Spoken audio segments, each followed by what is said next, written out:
wabarakatuh. Perkenalkan, nama saya Revalina dari jurusan Pendidikan Agama Islam. Di sini, saya akan menyampaikan materi tentang pendidikan inklusif.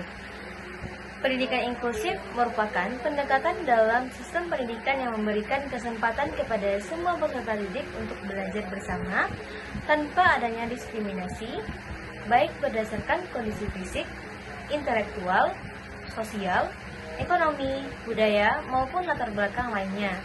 Konsep ini berlandaskan pada prinsip bahwa pendidikan adalah hak setiap individu, sehingga semua siswa berhak memperoleh layanan pendidikan yang berkualitas sesuai dengan kebutuhan mereka. Pendidikan inklusi tidak hanya menekankan pada kehadiran siswa dalam satu ruang kelas, tetapi juga memastikan partisipasi aktif, keterlibatan sosial, serta pencapaian belajar yang optimal bagi semua siswa. Dengan demikian, inklusi tidak hanya berbicara tentang akses, tetapi juga tentang kualitas dan keadilan dalam pendidikan. Dalam konteks pedagogi, pendekatan inklusif menempatkan keberagaman sebagai hal yang wajar dan bernilai dalam proses pembelajaran. Pedagogi inklusif menolak pandangan bahwa hanya ada satu cara belajar yang ideal, melainkan mengakui bahwa setiap siswa memiliki gaya, kecepatan, minat, serta kebutuhan belajar yang berbeda. Oleh karena itu, guru dituntut untuk merancang pembelajaran yang fleksibel, adaptif, dan responsif terhadap perbedaan tersebut. Salah satu pendekatan yang digunakan adalah diferensiasi pembelajaran, di mana guru menyesuaikan materi, metode, dan evaluasi berdasarkan kemampuan siswa. Selain itu, konsep Universal Design for Learning juga menjadi penting, yaitu merancang pembelajaran sejak awal agar dapat diakses oleh semua siswa melalui berbagai bentuk penyajian materi, cara berekspresi, dan strategi keterlibatan. Lebih lanjut, dalam prakteknya, guru dapat menerapkan berbagai strategi pembelajaran inklusif seperti pembelajaran kolaboratif, peer tutoring, scaffolding, serta penggunaan media pembelajaran yang beragam, seperti visual, audio, dan kinestetik. Seorang guru juga perlu membangun komunikasi yang efektif dengan siswa, memahami latar belakang mereka, serta menciptakan hubungan yang positif di dalam kelas. Lingkungan kelas yang inklusif harus menciptakan suasana yang aman, menghargai perbedaan, bebas dari bullying, serta mendorong partisipasi aktif semua siswa. Penilaian dalam pembelajaran inklusif tidak hanya berfokus pada hasil akhir, tetapi juga memperhatikan proses belajar, perkembangan sikap, serta keterampilan siswa. Bahkan, penilaian formatif dan refleksi diri siswa menjadi bagian penting dalam memastikan bahwa pembelajaran benar-benar bermakna bagi setiap individu. Nah, upaya mempromosikan inklusi dan kesetaraan dalam pendidikan juga telah menjadi perhatian global.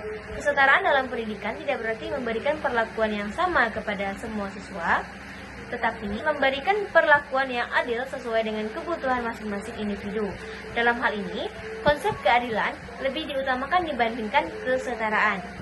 Berbagai negara telah menerapkan kebijakan pendidikan inklusif dengan pendekatan yang berbeda-beda, namun memiliki tujuan yang sama, yaitu menghapus diskriminasi dan meningkatkan akses pendidikan bagi semua. Dari pengalaman internasional, terdapat beberapa faktor kunci keberhasilan pendidikan inklusif, antara lain kebijakan pemerintah yang kuat, pelatihan guru yang berkelanjutan, kurikulum yang fleksibel, keterlibatan orang tua dan masyarakat, serta dukungan pendanaan yang memadai.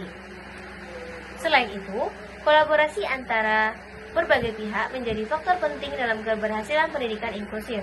Sekolah tidak dapat bekerja sendiri, melainkan perlu bekerja sama dengan orang tua, tenaga profesional seperti psikologi dan terapis, serta komunitas sekitar. Penggunaan teknologi juga semakin berperan dalam mendukung inklusi, misalnya melalui platform pembelajaran digital, aplikasi pembaca layar, subtitle otomatis, dan berbagai alat bantu lainnya yang memudahkan akses belajar bagi siswa dengan kebutuhan khusus. Pengalaman dari berbagai negara menunjukkan bahwa ketika inklusi diterapkan secara konsisten, maka tidak hanya meningkatkan kualitas pendidikan, tetapi juga membentuk masyarakat yang lebih terbuka, toleran, dan menghargai perbedaan. Pengalaman tersebut juga menunjukkan bahwa pendidikan inklusif memberikan dampak positif yang signifikan, tidak hanya bagi siswa berkebutuhan khusus, tetapi juga bagi seluruh siswa. Lingkungan belajar yang inklusif dapat meningkatkan empati, kemampuan komunikasi, serta keterampilan sosial siswa. Siswa belajar untuk bekerja sama dengan individu yang berbeda, memahami perspektif orang lain, dan mengembangkan sikap saling menghargai. Namun, demikian, masih terdapat berbagai tantangan dalam implementasinya seperti stigma sosial, kurangnya pemahaman tentang inklusi, keterbatasan fasilitas, serta minimnya pelatihan bagi tenaga pendidik. Oleh karena itu, diperlukan upaya berkelanjutan dalam meningkatkan kesadaran dan kapasitas semua pihak yang terlibat dalam pendidikan di tingkat perguruan tinggi. Pendidikan inklusif menjadi semakin penting karena berkaitan dengan akses terhadap pendidikan lanjutan dan peluang kerja. Perguruan tinggi memiliki tanggung jawab untuk memastikan bahwa semua mahasiswa, termasuk mereka yang memiliki kebutuhan khusus, dapat mengikuti proses pembelajaran dengan baik dan setara. Hal ini memerlukan dukungan dari berbagai komponen seperti kebijakan institusi yang menjamin kesetaraan, sistem penerimaan mahasiswa yang inklusif, fasilitas yang ramah disabilitas, serta layanan pendukung seperti konseling, bimbingan akademik, dan pendampingan belajar. Selain itu, aksesibilitas dalam pembelajaran juga perlu diperhatikan, misalnya melalui penyediaan materi digital yang fleksibel, rekaman kuliah, serta penggunaan teknologi bantu. Peran dosen dalam pendidikan inklusif di perguruan tinggi sangat penting, karena mereka menjadi pihak yang langsung berinteraksi dengan mahasiswa. Dosen perlu memiliki kompetensi pedagogis yang inklusif, memahami keberagaman mahasiswa, serta mampu menciptakan suasana pembelajaran yang terbuka dan suportif. Dosen juga diharapkan dapat memberikan fleksibilitas dalam tugas dan penilaian tanpa mengurangi standar akademik. Dalam hal ini, penting untuk menyeimbangkan antara kualitas akademik dan kebutuhan individual mahasiswa. Perguruan tinggi juga perlu menyediakan pelatihan bagi dosen agar mampu mengembangkan metode pembelajaran yang inovatif dan inklusif. Untuk menerapkan pendidikan inklusif secara efektif di perguruan tinggi, diperlukan kerangka kerja yang sistematis, dimulai dari identifikasi kebutuhan mahasiswa, perencanaan kebijakan inklusif, pengembangan fasilitas dan layanan, pelaksanaan pembelajaran yang adaptif, hingga evaluasi dan perbaikan secara berkelanjutan.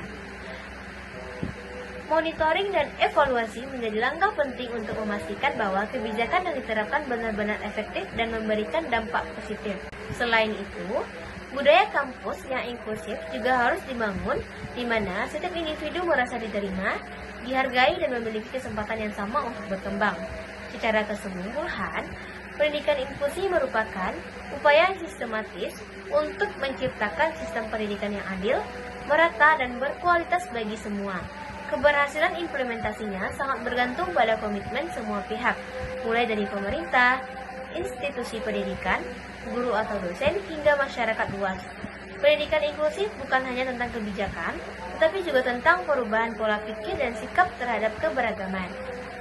Dengan menerapkan prinsip-prinsip inklusi secara konsisten, diharapkan tidak ada lagi individu yang tertinggal dalam memperoleh pendidikan, sehingga setiap orang dapat berkembang